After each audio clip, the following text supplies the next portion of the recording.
Estamos prestes a vivenciar uma terceira guerra mundial. Um amigo meu do Rio de Janeiro, há uns 3 anos atrás, ele falou comigo: Gabriel, tu já ouviu falar na profecia de 1968? Eu disse não. Ele falou: você precisa ter conhecimento. E ele me mandou essa profecia, inclusive essa profecia foi publicada por vários jornais e também por Israel. É uma profecia autêntica. E eu vou ler essa profecia só para você ter uma ideia do que Deus falou através dessa irmã. A Bíblia diz que nos últimos dias Deus derramaria do Espírito sobre os servos e as servas e profetizariam. E Deus deu essa profecia para a mulher. Uma senhora de 90 anos de idade, da cidade de Valdres, na Noruega, teve uma visão de Deus em 1968. O evangelista Emanuel Minos teve reuniões na cidade onde esta mulher residia. Ele se encontrou com ela e lhe relatou o que vira a senhora. Ele anotou tudo, mas achou aquilo muito estranho e guardou a profecia em uma gaveta. 30 anos depois, decidiu que era hora de compartilhar a visão daquela mulher com outras pessoas. Aquela senhora de Valdres era uma mulher confiável e uma cristã fervorosa, de boa reputação na igreja e na comunidade local. Eis o que ela viu. Olha só. Vi os tempos logo antes da volta de Jesus, antes do romper da terceira guerra mundial. Vi os eventos com os meus olhos naturais. Vi o mundo em forma de um globo. E vi os países da Europa, vi a Escandinávia, vi a Noruega, vi certas coisas que acontecerão logo antes do retorno de Jesus, antes da última calamidade. Calamidade esta que a humanidade nunca experimentou. Ela mencionou em 4 ondas. A primeira onda, antes de Jesus retornar, antes do começo da terceira guerra mundial, haverá uma détente. Termo francês que indica uma flexibilização tensa, especialmente em uma situação política como nunca houve. Haverá paz entre as superpotências do Ocidente e do Oriente. Haverá muitos anos de paz.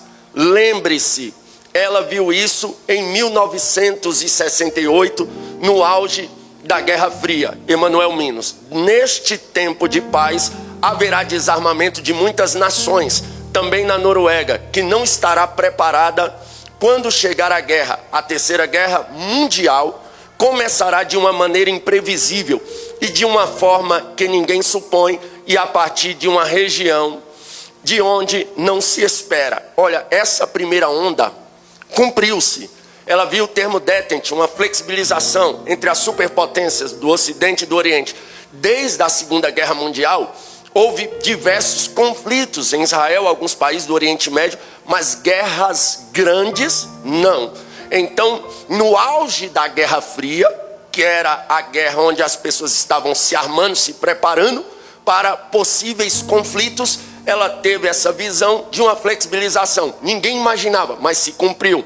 Veio ter guerra grande a partir da Rússia com a Ucrânia. Mas até então teve um período de paz entre as superpotências. Mas agora a gente vê que essa paz acabou. Mas se cumpriu todo esse período. Segunda onda, e essa me chama a atenção. Os cristãos ficarão mornos como nunca antes e se desviarão do verdadeiro cristianismo vivo. Os crentes não quererão mais ouvir pregações penetrantes, não vão querer ouvir mais como antigamente sobre o pecado e a graça, a lei e o evangelho, arrependimento e restauração.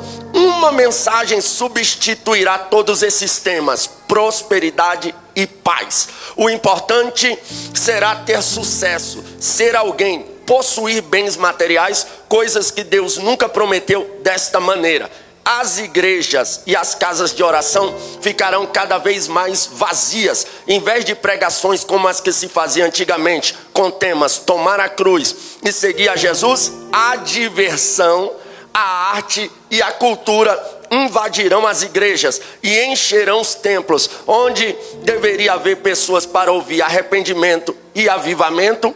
Isto é, aumentará antes da volta de Jesus. Olha só, irmão, diversão, arte e cultura. Você vê que ao invés de comporem sobre Cristo, estão compondo sobre cultura. Aquela música que fugiu totalmente do que é cristianismo, aquela música Auê, onde diz que o Zé vai entrar, a Maria vai sambar e vai haver Auê, não sei o que. Tudo cultura. Estão substituindo a mensagem da cruz, a mensagem do evangelho. Olha só, a mensagem vai ser trocada, a mensagem de pregação contra o pecado, de arrependimento, vai ser trocada por uma mensagem de prosperidade e felicidade. Muitos pregadores deixaram de pregar a verdade e viraram coaches. A mensagem dele é só prosperidade, é só a mensagem, olha que interessante, prosperidade e felicidade, né? O importante é ter sucesso, o importante é ser alguém, o importante é possuir bens, coisas que Deus não prometeu desta maneira, porque Deus abençoa o crente, abençoa, nunca viu o justo passar fome, nem sua descendência mendigar o pão, não falta nada na mesa dos crentes, mas estão trocando o que é evangelho. Servir a Jesus não é para ser rico. Faça, aleluia, um bom trabalho na sua empresa, talvez você enrique, invista bastante naquilo que você quer investir, talvez você enrique, mas igreja não é lugar de enricar, igreja não é lugar, aleluia, de viver uma vida de luxo. A gente vê pregador que vive ostentando em Mercedes, BMW, carros de luxo, hotéis de luxo, mas no dia do juízo, Deus vai requerer, aleluia. Olha só, terceira onda, haverá uma desintegração moral como a velha Noruega jamais viu. As pessoas viverão juntas sem precisar se casar. Parêntese, não creio que o conceito de se viver juntos sem se casar exista em 1968. Emanuel Minos não acreditou, porque em 1968 ninguém se ajuntava. As pessoas serão muito impuras antes de se casarem. A infidelidade matrimonial será algo natural, comum, e todas as suas justificativas. Esse tipo de coisa invadirá a igreja e os justificaremos. Até os pecados contra a natureza humana, você sabe bem o que é, né? Logo antes da volta de Jesus, os programas de TV serão terríveis como nunca antes. A TV era recém-chegada em 1968 na Noruega. Os programas de TV serão cheios de violência, ensinando as pessoas a matar e a destruir uns aos outros. E as ruas ficarão inseguras. Pessoas imitarão cenas vistas na TV. Não haverá apenas uma estação de TV, mas haverá muitas. Ela não conhecia a palavra canal de TV como nós conhecemos hoje. Por isso ela falava estações de TV. As estações serão muitas, como hoje são as emissoras de rádio, e serão repletas de violência. As pessoas usarão as estações de TV para se divertirem.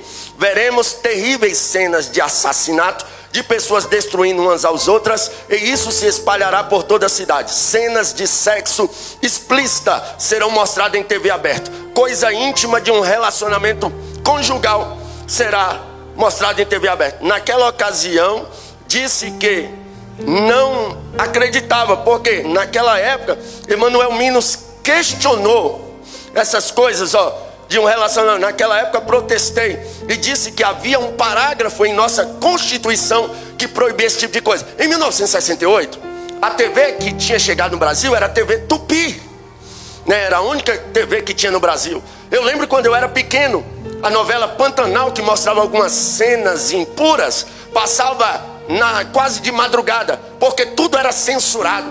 E ela disse que tudo seria mostrado em TV aberta. Hoje nós temos que ter cuidado com o que os nossos filhos estão assistindo, porque até desenho de criança está mostrando imoralidade explícita. Ela diz cenas de assassinato, e as pessoas se comportariam conforme. Olha aí, tudo que acontece nas séries, as pessoas adorando e se alegrando, ficando feliz com séries chamada Lúcifer. As pessoas reverenciando Lampião como se ele fosse um herói, sendo que Lampião foi um bandido perigoso que matou, roubou e maltratou muita gente. As pessoas assistindo séries como La Casa de Papel e torcendo para os bandidos, a criminalidade aumentando. Tudo que passou em TV aberta, hoje a gente vê ao vivo, é filho matando pai, pai matando filho. Tudo que essa mulher ela preveu, aconteceu. Olha só, quarta onda, gente de países pobres invadirá a Europa.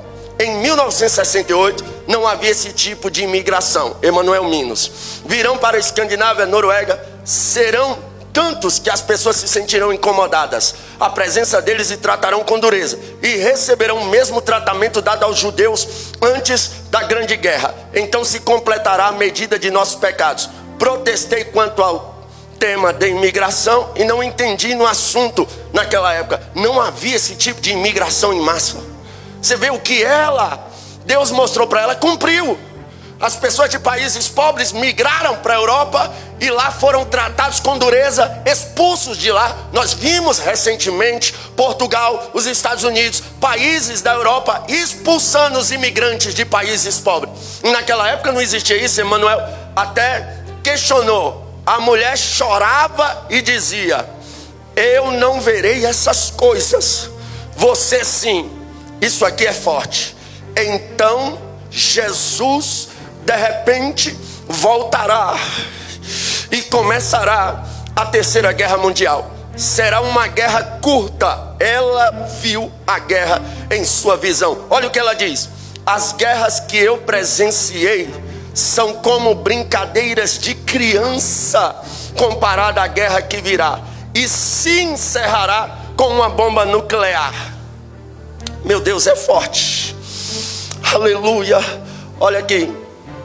As guerras que eu presenciei em vida são comparadas a brincadeiras de criança, e se encerrará com uma bomba nuclear. O resultado será: ninguém conseguirá respirar. A fumaça das bombas atômicas cobrirá vários continentes, como a América, Japão, Austrália e as nações ricas.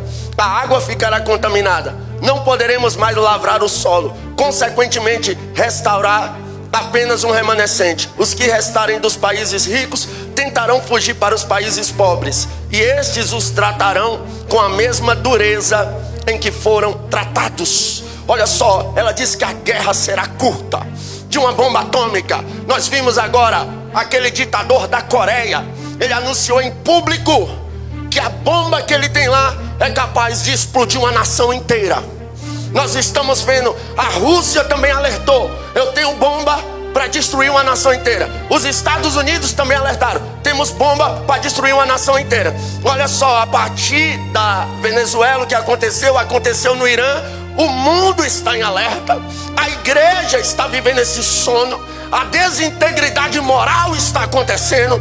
Está tudo aí. A qualquer momento a trombeta vai tocar. É claro que a Bíblia diz que ninguém sabe o dia nem a hora em que o Filho do Homem há de vir. Tudo que ela preveu aconteceu até agora, menos a volta de Jesus e a terceira guerra mundial.